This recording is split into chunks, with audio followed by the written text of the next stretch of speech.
Welcome to SamZone DIY। অনেকদিন পরে এই চ্যানেলে আবার আসতে পারে নিজের সত্যিই খুব বেশি ভালো লাগছে। আজকে আমরা দুর্দান্ত একটা জিনিস বানানো শিখবো। এই যে এটা হচ্ছে একটি ব্রাশ, আপনারা নিশ্চয়ই দেখতে পাচ্ছেন। রিয়েলমি শাওমি লাস্ট কিছুদিন আগে তারা এরকম একটি স্মার্ট ব্রাশ তৈরি করেছিল, যেটা কিনা ইলেকট্রিক বা কারেন্টে চলবে এরকম একটা ব্যাপার। চার্জ দিলে আর কি ওটা দিয়ে ব্রাশ করা যায়। তো আমরা নিজেরাই এটা তৈরি করে নিয়েছি আজকে, এবং যেটা তৈরি করতে আপনার মনে হয় মাত্র 1-150 টাকা 200 টাকা খরচ হবে। আর এটার কাজটা হচ্ছে কি, এখানে একটা সুইচ রয়েছে, এটাকে জাস্ট অন করে দিন। অন করে দেওয়ার সাথে সাথে একটা শব্দ হবে, আপনারা একটু শুনুন। তো এটার মেন কাজটাই হলো, এটা অন করে দিলে একটা ভাইব্রেশন হয়, আর এই ব্রাশটা আর কি নড়ে নিজে নিজে। হ্যাঁ, তো এটার দাঁতে একটু পলিশ করবে। রিয়েলমি শাওমি যেটা দাবি করছে, তো আমরাও ঠিক একই জিনিস দাবি করছি। তো রিয়েলমি বা শাওমির ওই ব্রাশ কিনতে গেলে আপনাকে প্রায় বাংলাদেশি টাকায় 3000 টাকা গুনতে হবে। আর আমাদেরটা হলো একটা নর্মালি ব্রাশ কিনবেন, ব্রাশ কিনতে আর কয় টাকা লাগে ওইটা কিনে নিলেন। আর বাদ বাকি যে জিনিসপত্র, সেটাতে হয়তো আপনার খরচ হতে পারে 100-150 টাকা। তো এত অল্প টাকার মধ্যে যদি এই জিনিস বানিয়ে ফেলতে পারেন, তাহলে কেনার আর কি দরকার। চলুন শুরু করা যাক। পুরো ভিডিও নিয়ে আমি স্যাম থাকবো আপনাদের সাথে। আপনারা দেখছেন SamZone DIY। যারা নতুন রয়েছেন, চ্যানেলটি সাবস্ক্রাইব করে আমাদের পরিবারের একজন অবশ্যই হয়ে যান। প্রিয় দর্শক, আমাদের এই প্রজেক্ট তৈরি করার জন্য প্রথমে একটা টুথব্রাশ লাগবে, যে কোনো একটি ব্রাশ হলেই চলবে। তো এইরকম একটা ব্রাশ নিয়ে এর মাঝামাঝি পজিশনে আমরা কেটে নিব। এখন যে অংশটা দেখতে পাচ্ছেন, এই সোজাসুজি আমরা কাটবো। আমি অন্য একটা কাটা ব্রাশ দিয়ে আপনাদেরকে দেখাচ্ছি, কারণ এটা আমি আগেই কেটে রেখেছিলাম। এরপরে আমাদের এই ব্রাশের মাঝামাঝি অংশ এভাবে কেটে নিতে হবে, ভিডিওতে যেভাবে দেখতে পাচ্ছেন, এবং তার একটু উপরে আমরা একটা ছিদ্র করে নিব। আর এর জন্য আপনারা ড্রিল ব্যবহার করতে পারেন। এটা একটা বিশেষ ড্রিল যেটা আমি তৈরি করেছিলাম। তো এর মাধ্যমে এভাবে একটা ছিদ্র করে নিতে হবে। আর নিচের অংশ তো আপনারা দেখলেনই কিভাবে কাটা হয়েছে। ওই কাটার জন্য আপনারা চাইলে হ্যাকস ব্যবহার করতে পারেন, বা ইন্ডিকেটর দিয়েও কাটা যায়।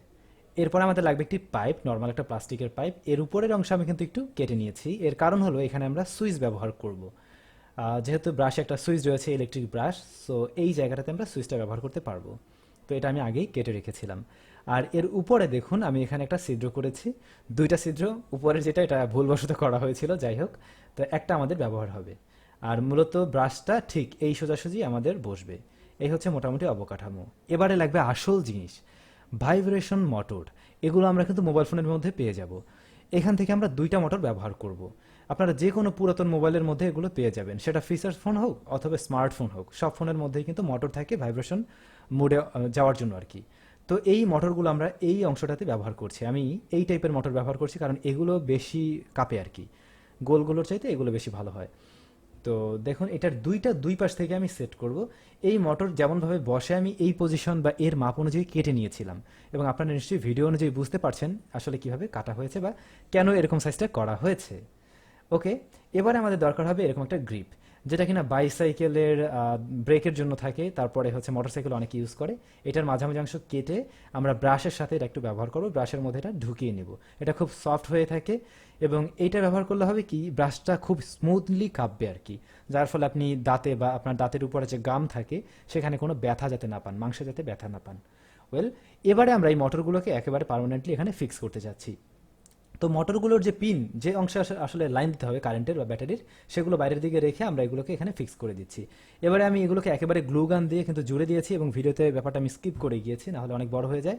আর দেখুন এখানে তার, এই তারটা হচ্ছে গিয়ে মেইনলি এই মোটরের যে আউটপুট লাইন বা সরি ইনপুট যে লাইন, সেই ইনপুট লাইনের জন্য আর কি। দুইটা একসাথে করে আমি নিয়ে নিয়েছি। এবারে আমাদের লাগবে একটি 3.7 ভোল্ট লিথিয়াম আয়ন ব্যাটারি, যেটা আমরা এই ব্রাশটিতে ব্যবহার করবো। আর এর সাইজটা এমন আমি নিয়েছি, দেখুন এটা এই পাইপের মধ্যে খুব সহজেই কিন্তু বসানো যায়। হেই গাইস, লিটল রিমাইন্ডার, ভিডিওটি ভালো লাগলে একটু লাইক করে দিন। আপনাদের ছোট্ট একটা লাইক আমাদের কাজ করার আগ্রহ অনেক গুণ বাড়িয়ে দেয়। এবারে আমি একটা সার্কিট ব্যবহার করছি, যেটা লিথিয়াম আয়ন ব্যাটারি 3.7 ভোল্টকে চার্জ করার জন্য এই সার্কিটটা ব্যবহার হয়, যার দাম হচ্ছে 30-35 টাকা। তো এর সাথে প্রথমত ব্যাটারি কানেক্ট করতে হবে। পজিটিভ এবং নেগেটিভে আমরা ব্যাটারি কানেক্ট করে দেবো, এবং ব্যাটারির যে পজিটিভ সেখান থেকে আমরা মোটর একটা লাইন দেবো, এবং নেগেটিভ থেকে মোটর একটা লাইন দিব। তো এখানে দেখুন, এই যে তারটা আপনারা দেখতে পাচ্ছেন, এখানে আমি মূলত সুইচটা ব্যবহার করতে চাচ্ছি। এখানে সুইচটা দিলেই এবার আমাদের মোটরগুলো কিন্তু অন হয়ে যাবে। খুব সিম্পল ট্রিক্স। এবার একটু রংচং করা উচিত, আমরা এই পাইপটাকে রং করে নিচ্ছি। স্প্রে পেইন্টের মাধ্যমে আমরা এটাকে একটু কালার করে নিলাম সিলভার কালার। তো এখন আমরা যে কাজটা করব, এই টোটাল জিনিসপত্রগুলো এর মধ্যে বসিয়ে দেব। খুবই সিম্পল একটা সার্কিট, যেটা আশা করছি আপনারা নিজেরাই খুব সহজে বুঝে নেবেন।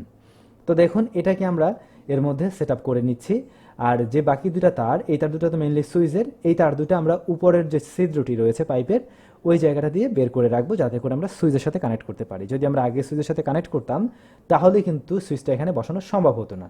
তো দেখুন এখানে তারটা বের হয়ে আছে, এই তারের সাথে আমরা এখন সুইচটা জুড়ে দেব সোল্ডারিং আয়রনের মাধ্যমে। তো এখানে আমরা এটাকে জাস্ট ঝালাই করে দিয়ে এখানে সুন্দর করে বসিয়ে দেবো। ঝালাই করা হয়ে গিয়েছে, এখন আমি এটাকে এখানে স্ক্রুর সাহায্যে জুড়ে দিব, তাহলে আমাদের মোটামুটি খেল খতম। তো এই সুইচটাকে একদম টাইট ফিট করে দিচ্ছি যাতে একটু দেখতেও সুন্দর লাগে আর জিনিসটা টাইট ফিটও হয়। ওকে, আমাদের কাজ মোটামুটি কমপ্লিট এবং এটা কিন্তু অন করলে এবারে কাভার শুরু করছে। পিছন সাইডে দেখুন, এটাকে লক করার জন্য আমি একটি এখানে পিভিসি বোর্ড ব্যবহার করছি, যা একটু কেটে নিয়েছিলাম। মানে কাটা হয়েছে ঠিক মাইক্রো ইউএসবি পোর্টের সাইজ অনুযায়ী, যাতে করে আমি এখানে চার্জারও ইন করতে পারি। তো এটাকে আমি আঠা দিয়ে গ্লুগানের মাধ্যমে আর কি আমি জাস্ট এটার মধ্যে বসিয়ে দিচ্ছি, একদম কম্প্যাক্ট করে দিলাম আর কি। এখন এটা টোটালি কম্প্যাক্ট হয়ে গিয়েছে, আমাদের ব্রাশ রেডি, এবারে রেডি টু রক। ওকে, এখন দেখুন এটা যদি আমি একটু অন করি তাহলে আপনারা বুঝবেন এটা আসলে কতটা কাঁপে। আমি একটু নিচে রাখছি, নিচে রাখলে এই যে দেখুন জিনিসটা এবার অন করে দিই, তাহলে দেখবেন যে এটা কিন্তু এই যে নড়ছে আর কাঁপছে। তো এতে করে আসলে যে কাজটা হয়, এই ব্রাশটা যখন কাঁপে, সামনের যে মেইন যে ব্রাশ যেটা, সেটাও কিন্তু নড়তে থাকে, সেটাও কাঁপে। আর এতে করে হয় কি দাঁতের উপরে একটা মানে স্পেশাল একটা পলিশ প্লাস হচ্ছে পরিষ্কার একটু ভালো হতে পারে। মেনলি এটা খুব যে আহামরি কাজের কিছু আমার মনে হয় না, 3,000 টাকা দিয়ে কিনে আমার মনে হয় না যে খুব আহামরি কিছু হবে আর কি। এর মনে হয়তো একটা প্রশ্ন ঘুরপাক খাচ্ছে যে ব্রাশটা তো ভিতর থেকে বের হয়ে আসতে পারে, এই কারণে আসলে আমরা এখানে ছিদ্র করেছিলাম। আর এখানে আপনারা একটা স্ক্রু ব্যবহার করবেন যাতে করে ব্রাশটা বাইরে না বের হয়ে আসে। তো দেখুন এভাবে আমরা একটা যে কোনো স্ক্রু ব্যবহার করে দিতে পারি। এখন যদি সারাদিন টানেন তাহলে কিন্তু এটা বের হবে না। একই সাথে এই জিনিসটা কিন্তু খুব সহজে কাঁপতে পারবে, কারণ মাঝামাঝি পজিশনে আমরা ব্যবহার করেছি একটি স্পঞ্জের মতো রাবার, যার ফলে জিনিসটা কাঁপবে ঠিকই কিন্তু বাট বের হয়ে আসবে না, খুব সফটলি এটা আসলে তখন নড়তে পারবে এবং ব্রাশের সামনের দিকটাও নড়বে। তো বন্ধুগণ, আমাদের আজকের আয়োজন কেমন লাগলো অবশ্যই কমেন্টস করে জানাবেন। আর এই জিনিস যদি কেউ তৈরি করেন অবশ্যই আমাদের ফেসবুক গ্রুপে শেয়ার করতে ভুলবেন না। আর ডিআইওয়াই লাভারদের জন্য কিন্তু আমাদের ফেসবুকে আরেকটা গ্রুপ রয়েছে, চাইলে আপনি ওটাতে জয়েন করতে পারেন অথবা আমাদের রেগুলার গ্রুপেও থাকতে পারেন। সবাই অনেক বেশি ভালো থাকুন, সুস্থ থাকুন, দেখা হচ্ছে আবার নেক্সট ভিডিওতে।